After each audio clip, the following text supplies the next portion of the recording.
One of the most enduring and often used images when it comes to gold in the economic tug-of-war between East and West is this one. We've written and spoken at length about the so-called US dollar wrecking ball. The irony is not lost on those who appreciate the true value of gold, that the quote-unquote money being printed at an unprecedented rate, the US dollar, is rocketing up in quote-unquote value, or more accurately, price, whilst gold is generally tracking sideways. This irony or mispricing, however, hasn't been lost on the East. Bloomberg penned a great piece over the weekend titled "The Gold Market's Great Migration Sends Bullion Rushing East." As Wall Street and other Western financial markets position out of gold due to the rising rates in isolation or ignorance of the effect of those rising rates and what promises to come, the gold price has softened and the East is snapping it up like it's going out of fashion. The chart below that we share on a regular basis shows all registered holdings in repositories such as the COMEX, mutual funds and ETFs. As you can see, the drawdown is indeed large. Zooming out though, you are reminded of the massive inflows in late 2020 when COVID hit. From Bloomberg, quote, "In fact, it can't move fast enough. Logistical issues combined with quirks of the market are making it difficult for traders to get enough bullion where it's wanted. As a result, gold and silver are selling at unusually large premiums over the global benchmark price in some Asian markets.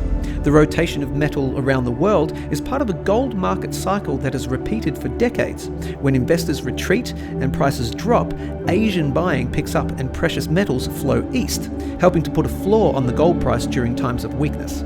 Then, when gold eventually rallies again, much of it returns to sit in bank vaults beneath the streets of New York, London and Zurich.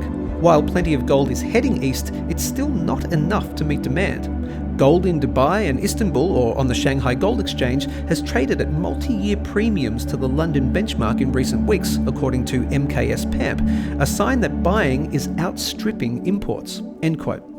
What Bloomberg fails to mention here is the demand for physical bullion by investors in the West that doesn't get captured by that registered holdings report. The key word there is registered.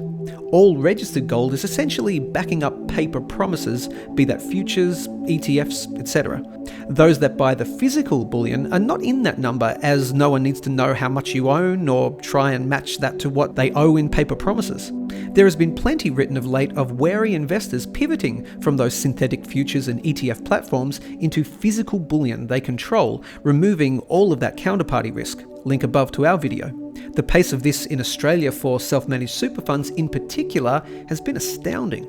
Anyone interested in this space on Twitter or similar platforms has seen all the news about bullion dealers being drained of stock, particularly silver, all around the world. Despite being one of the biggest in Australia, Ainslie too has succumbed to the mismatch of massive demand and the logistics of keeping up silver supply. As Bloomberg states, it's not just gold.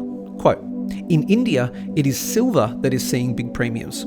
The differential has soared recently to $1, more than triple the usual level according to consultants Metals Focus Limited.